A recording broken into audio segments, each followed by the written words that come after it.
특이사항 있으면 제가 전화 다시 드리고요. 없으면은 지급 처리해드릴게요. 네, 부탁드리겠습니다. 안녕하세요. 오늘은 놓치면 안 되는 생활 속의 보험금 수액에 대해서 살펴볼 겁니다. 수액은 정맥 주사라고도 하고요. 약액을 주사바늘을 통해서 혈관에 직접 주입하는 방법입니다. 흔히들 링거라고도 하는데요. 아마 많이 맞아보셨을 거예요. 그런데 분명히 아파서 제가 수액을 맞았고 보험사에 청구를 했는데 보험사에서는 보험금을 지급하지 않는다. 참 황당한 사건이 따로 없습니다. 이때 보험사는 어떠한 근거로 보험금을 주지 않고 있는지, 우리는 어떠한 근거로 보험금을 달라고 해야 되는지 살펴보도록 하겠습니다. 네, 고객님께서 몸살 기운으로 인해서 혼합제를 투여받으신 분이 계시고 장염으로 인해서 바이타솔 투여를 받으신 분이 계십니다. 그리고 수술 후에 영양 목적의 영양제를 투여받으신 분이 계십니다.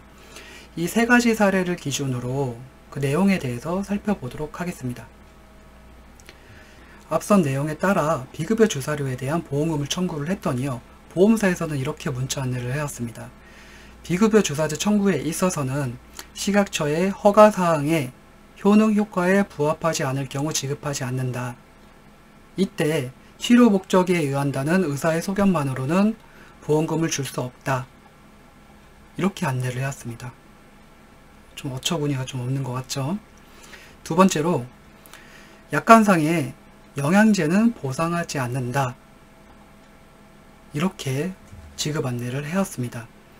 이게 과연 맞는 건지. 하지만 아무런 근거 없이 보험사는 주장을 하진 않습니다. 보험사의 주장을 살펴보겠습니다. 한국보건의료연구원에서요. 미용 목적으로 사용되는 정맥 주사제는 임상적 유효성 및 안정성 근거가 충분하지 않다. 그리고 부작용 사례가 계속적으로 발생하고 있다. 이러한 비급여 주사 같은 경우에는 임상적 연구가 확인된 바 없으며 부작용 사례가 많이 발생하고 있다. 따라서 이러한 비급여 주사료는 상당히 위험하다. 이렇게 주장하고 있습니다. 네, 이러한 비급여 주사료는 사용 목적 자체가 피로회복, 항산화 효과, 항노화, 피부 노화 방지에 대한 목적으로 사용되는 경우가 많습니다. 이 자체는 사용 목적 자체가 오프라벨, 즉 식약처 허가사항의 이해사항이기 때문에 원칙적으로 지급할 수 없다, 과학적 근거가 없다고 주장하는 것입니다. 그렇다면 보험사의 약관을 한번 살펴보도록 하겠습니다. 실손의료비 면책 조항에는요. 영양제, 비타민은 제외한다고 명시가 되어 있습니다. 하지만 그 밑에 치료를 목적으로 하는 경우에는 보상을 한다고 정확히 명시가 되어 있는데요. 이 부분, 치료를 목적으로 하는 경우에 보상을 하기 때문에 과거에는 치료를 목적으로 한다는 의사소견이 있었으면 비급여 주사료도 보험금을 지급을 했습니다. 하지만 올해 들어서 치료를 목적으로 한다는 해석을 보험사는 달리하고 있습니다. 그 치료를 목적으로 하는 법률 자문을 구한 결과인데요. 치료는 특정 질병의 효과를 얻고자 함에 있고 일반적인 체력 증진, 원기 회복은 포함되지 않음. 뭐 당연한 내용이겠죠. 그런데 유효성과 안정성 등이 의학적으로 인정된 경우, 네, 여기까지는 저도 이해를 할 수 있는데요. 그 밑에 보시면 유효성과 안정성 등이 의학적으로 인정되는 경우라고 하면 약제가 식약처의 허가사항에 맞게 투여된 경우로 한정되게 해석을 하고 있다는 겁니다. 그래서 단순히 치료 목적에 의사소견만 있어서는 이제 보험금은 지급 못하겠다. 이렇게 주장을 하고 있는 것이죠. 한번 요약을 해보면요. 특정 비급여 주사제는 식약처 허가사항, 효능, 효과, 용법, 용량 그 이외의 사용 시에는 유효성과 안정성 근거가 충분하지 않기 때문에 약관상 치료의 목적에 부합하지 않는다. 따라서 보험금도 지급하지 않겠다. 라고 요약을 하고 있고요. 피로 및 건태는 당연히 보상하지 않은 사항에 애초에 명시가 되어 있기 때문에 해당이 안 된다. 이렇게 주장을 합니다. 마지막으로 EDI, 표준 코드가 없을 경우에 건강보험 법정 비급여에 해당이 되지 않을 경우에도 미상의 영양제는 지급하지 않겠다. 라고 주장을 하고 있습니다. 그래서 이제는 의사의 치료 목적 소견서만 가지고는 지급하지 않겠다. 식약처 허가사항에 맞는 투여, 이것만 지급하겠다 라고 주장을 하고 있는 겁니다. 예를 들어서 그 마늘 주사를 맞았다고 가정을 한번 해볼게요. 네, 식약처에 들어가셔가지고요. 프로설타민주 검색을 하게 되시면 그에 따른 효능, 효과, 용법, 용량이 나와 있습니다. 효능 효과를 보시면 비타민 B1, 결핍증의 예방 및 치료, 그리고 각기 심장 장애 등 효능 효과가 나와 있는데요. 요 비타민 1 결핍증 이외에는 지급을 하지 않겠다라고 이제 보험사에서는 주장을 하는 거죠. 여기 이외에는 하나도 지급할 이유가 없다. 왜냐? 과학적 근거가 없기 때문이다. 의사의 처방이 있어도 지급하지 않겠다. 왜냐? 과학적 근거가 없기 때문이다. 우리는 반드시 식약처에서 인정한 효능 효과에 따른 투여만 지급을 하겠다. 이렇게 보험사에서 주장을 하고 있는 겁니다.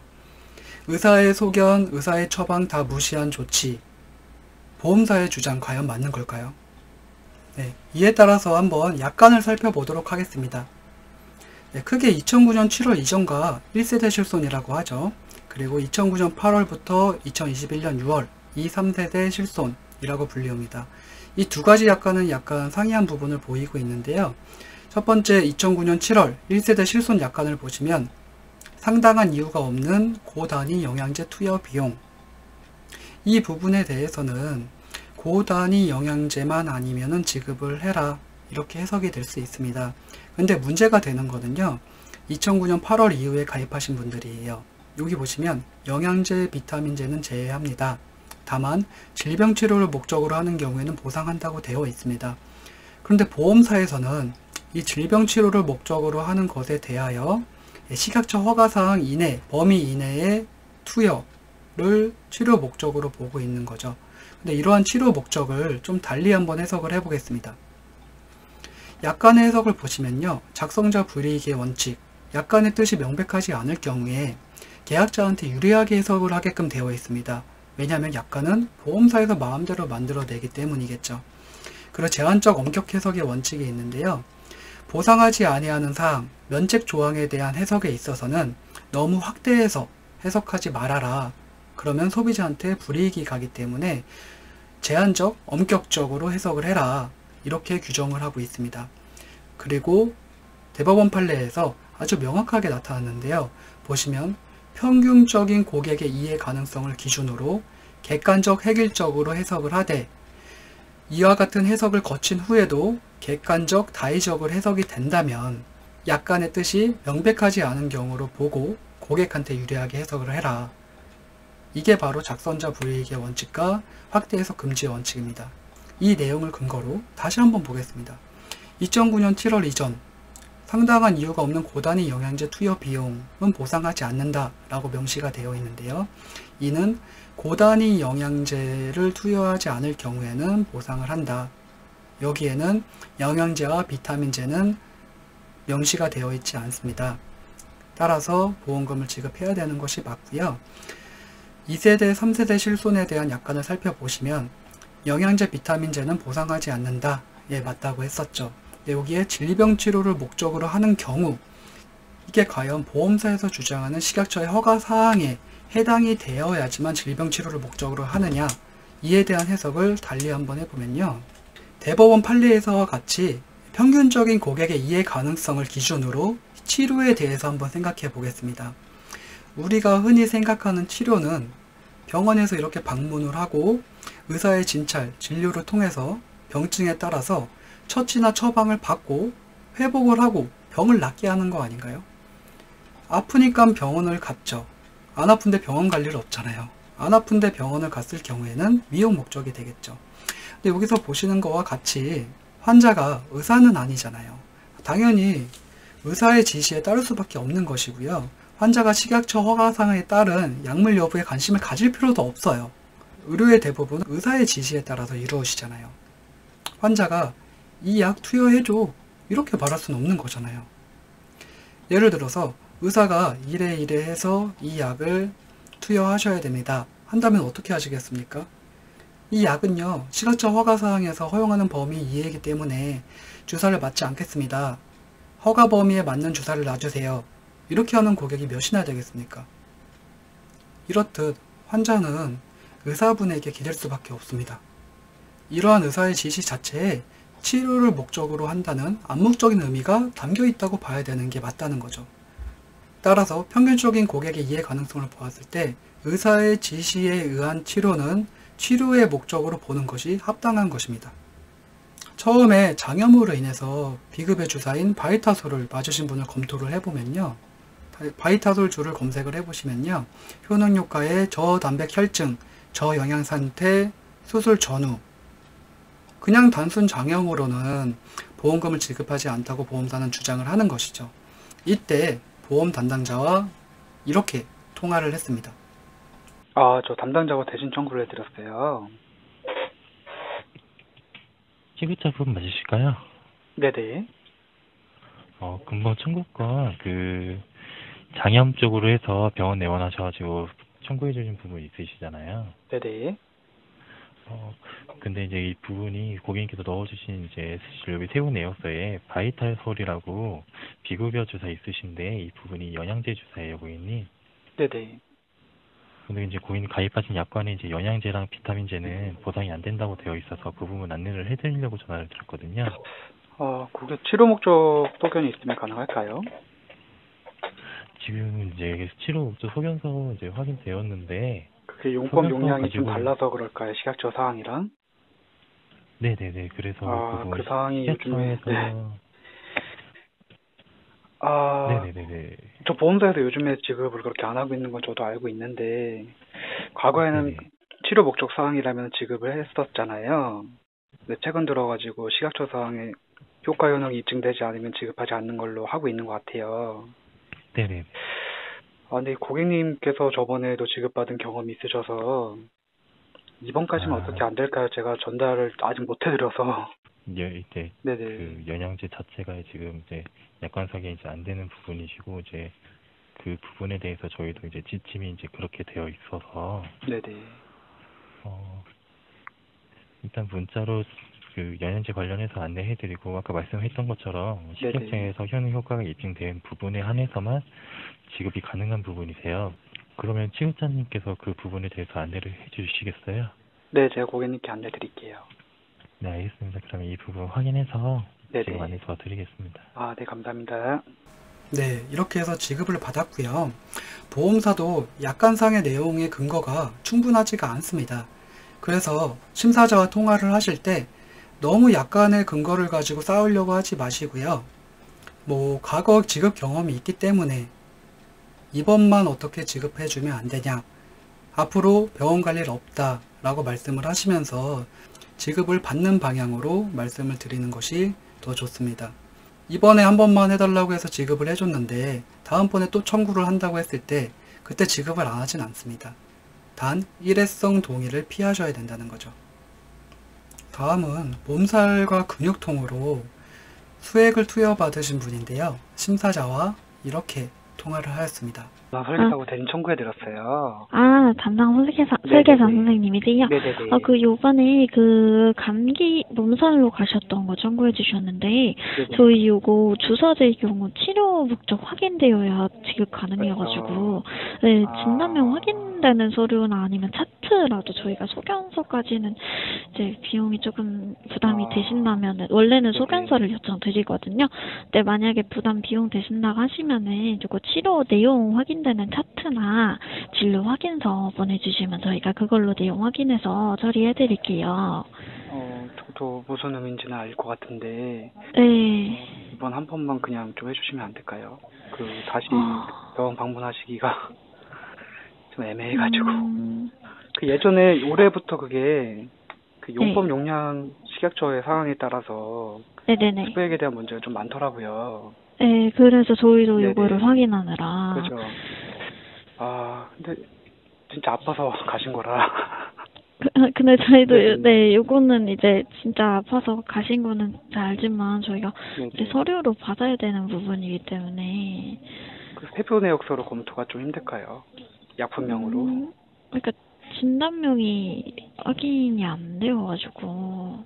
그 소액건이라서 이번 건만 좀 어떻게 안 될까? 다음에 만약에 또 맞게 되시면 그때는 같이 떼라고 제가 요청을 드릴 수가 있거든요. 그러면 일단 저도 한번 심사를 진행을 해볼게요. 그 네네. 병원에다가 한번 전화를 해보든 해가지고 네네. 진행해보고요. 뭐 특이사항 있으면 제가 전화 다시 드리고요. 없으면은 지급 처리해드릴게요. 네, 부탁드리겠습니다.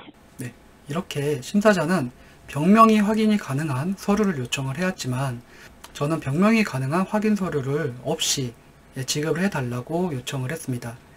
병명이 가능한 확인 서류를 제출을 했을 때 식약처 허가 범위 이내인지 여부를 판단한 다음에 면책 부책을 또 결정하게 될 것입니다. 하지만 보험사에서도 영양제 비타민제라고 해서 무조건 지급을 거부할 만한 확실한 근거도 없다는 겁니다. 심사자도 사람입니다. 명확한 근거가 없는 이 상황 속에서 무조건 면책이 아니라요. 대화로서 지급을 받을 수 있다는 점 참조해 주시기 바랍니다. 다음은 수술 후 회복을 위해서 영양제를 투여를 받았는데요. 이렇게 심사자와 또 통화를 하게 되었습니다. 네, 비급여 주사료 이제 제외된다고 안내를 받으셨대요. 네네. 근데 요거는 실제 치료 목적으로 하신 거니까 소견서로 좀 보내드리면 괜찮을까요? 아니요. 저희 이제 소견서로 처리 불가능하고 그 식약처 기준이랑 맞으셔야 되거든요. 그게 용법 용량 효능 효과에 따른 허가 범위 내에서만 지급을 한다는 내용이죠.